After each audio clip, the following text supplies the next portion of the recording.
Welcome back to Fello's Thinking Differently podcast, where we explore how our leaders and teams here at Fello think differently about the big impacts that we can make in people's lives and in our communities. I'm your host, Alex Ficcari. Today, we're going to be talking about putting people first. And for this episode, I'm going to be joined by Matt Morgan, the Chief Program Officer at Fello. Today, we're going to be expanding on our why behind the philosophy of person-centeredness at Fello.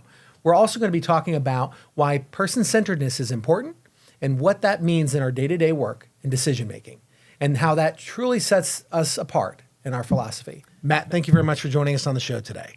So one of the first questions I like to ask as part of our tradition is why is it important for us to think differently about the work that we do, and maybe even so about your role? How do you look at that as a daily exercise? Well, many of the issues we face in this field are decades-old problems, and I just think we're not going to solve that with the same old thinking. So we're always trying to evolve in the way we think about things and push our teams to do the same thing and always keep that front of mind. Great. Thank you. And with that, I'd love for the team to everybody who's watching know more about you, because I think you have a fantastic background and some little snippets that people didn't know about. So if I do my math correctly, you have been in the services for over 21 years. Is that correct? Correct. Okay. And that includes your time as not only Chief Program Officer here at Fello, but you were also a service coordinator, special project coordinator. I mean, and the executive director at the ARC in Frederick, correct? Correct. Wow. And with so many employees, I think there's 650 employees, but 550 are under your direction in one way or another, correct? Yes. All right, great. So with that, that's a lot of responsibility. That's a lot of experience coming to fruition. So I guess I'm curious, in your career path, where did this all start for you?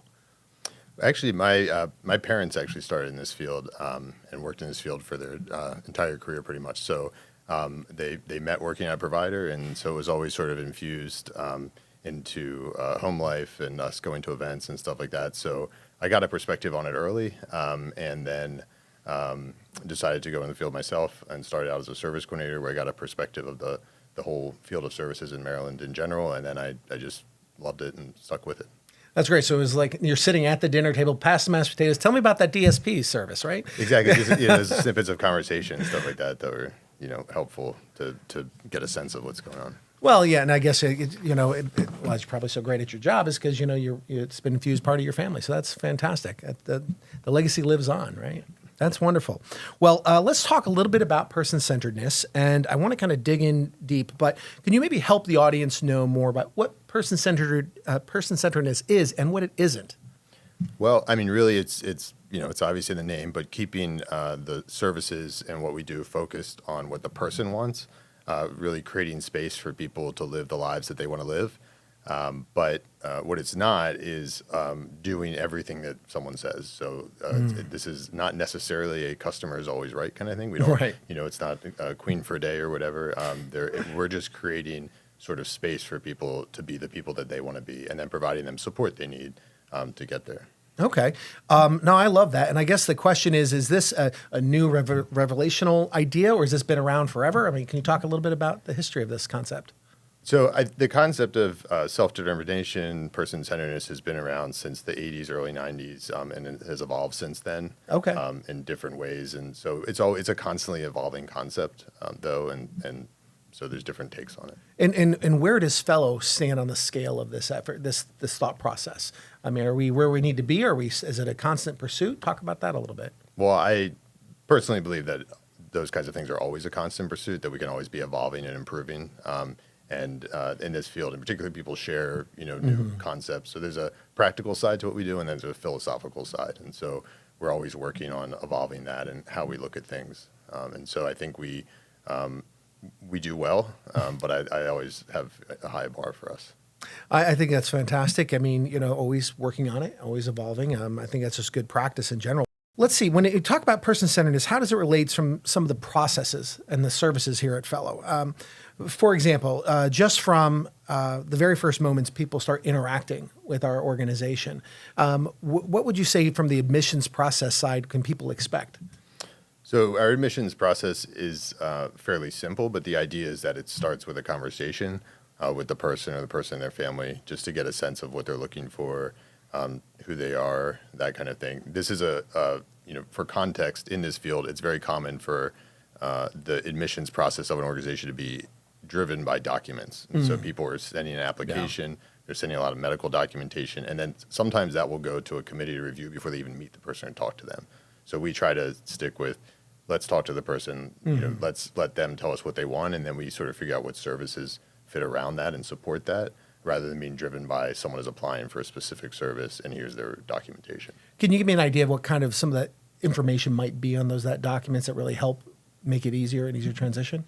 I mean, people want to send those documents so that we have sort of the backup of history and stuff like that. But really, for the person, just talking about what they want part of that too is to make sure that we're a good fit for the person. I love that. Sometimes for people's families, so they understand what our philosophy is.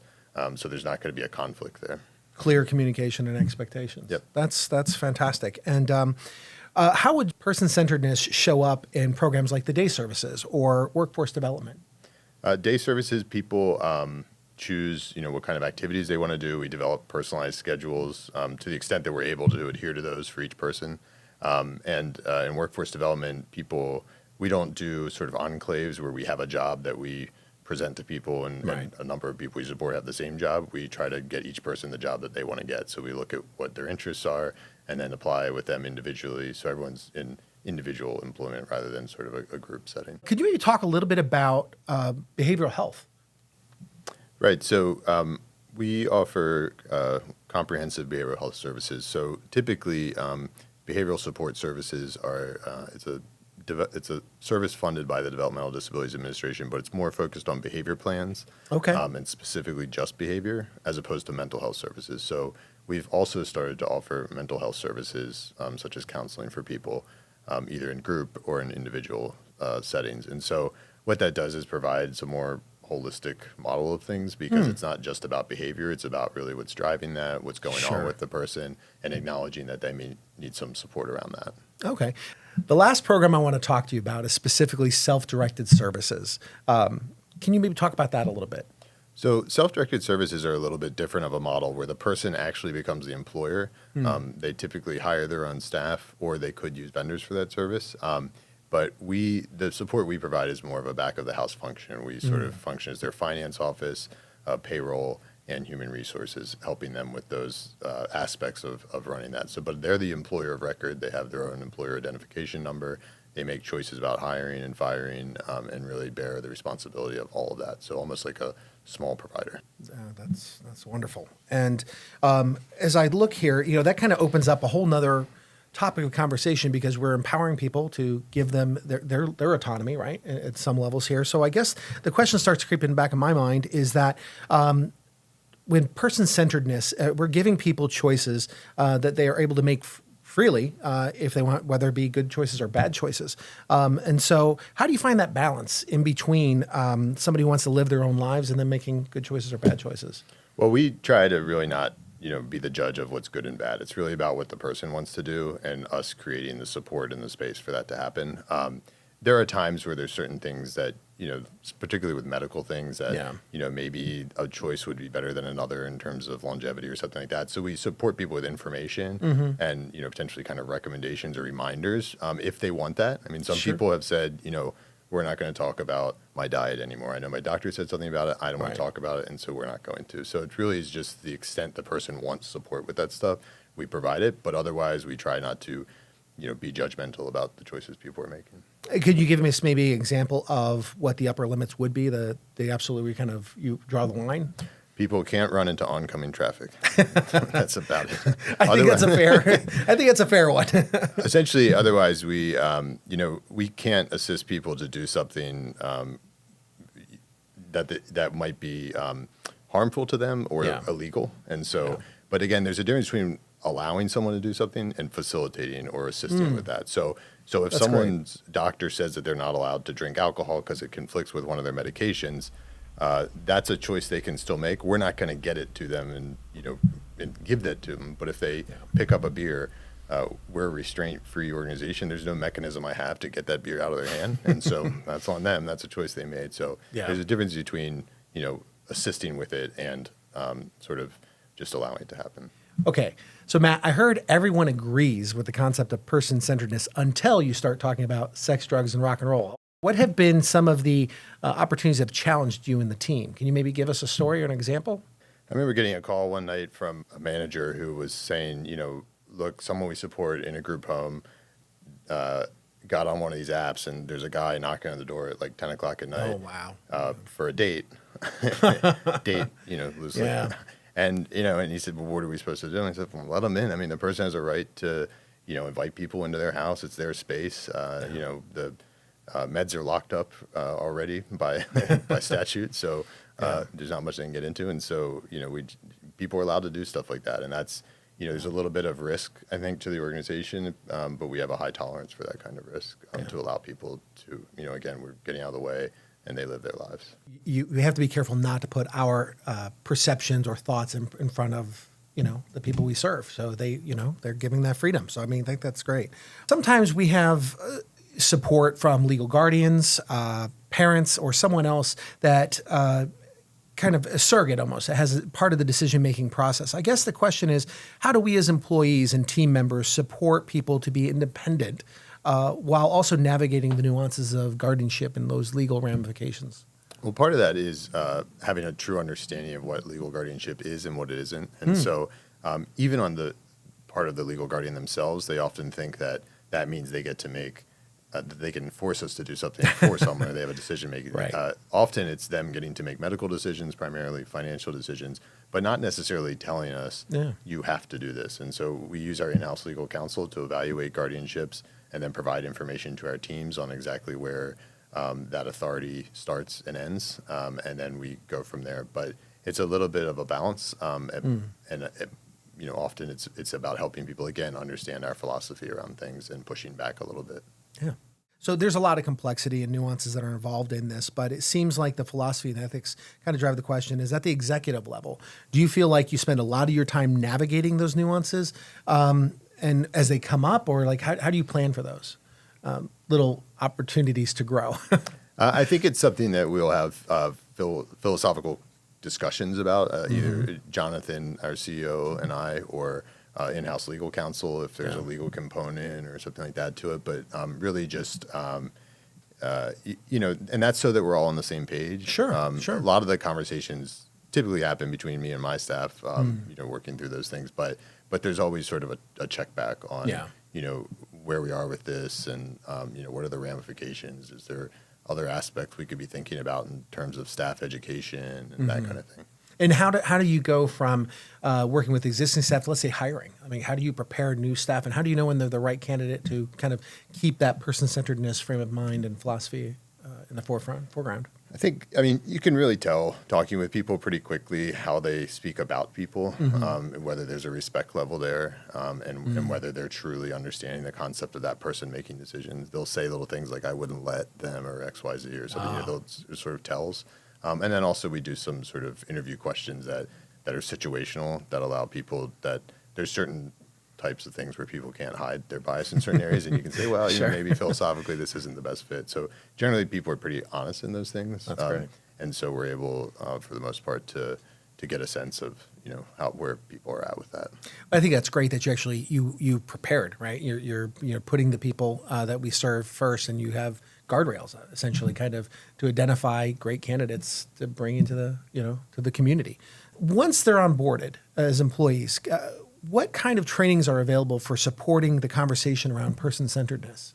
Well, so we have some basic trainings. Something that we require for all people is a training called the coach approach, and that's really about asking people questions, helping them arrive at conclusions on their own, rather than providing sort of an answer, which is a knee-jerk reaction. So it's a series where we do a lot of role playing, and people learn to really ask questions of people. And then there's also an opportunity for people to do what's called the DSP, Direct Support Professional Career Ladder, and that's a series of trainings where they work their way through 3 different levels, but that starts with a DSP code of ethics.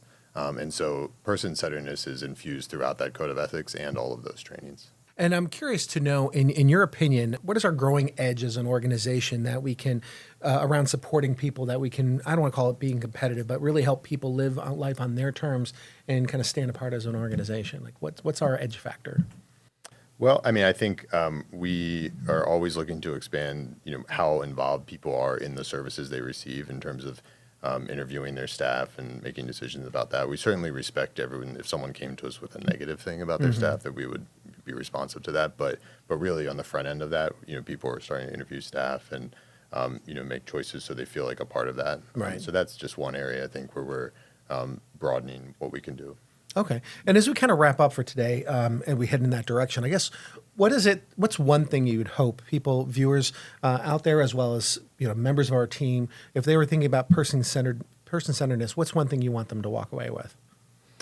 I think I'd want them to really make sure that they understand how they check their own bias in a given situation and really take a step back and see, that the person's sort of making their own decision, and it's not our place to be involved with that per se.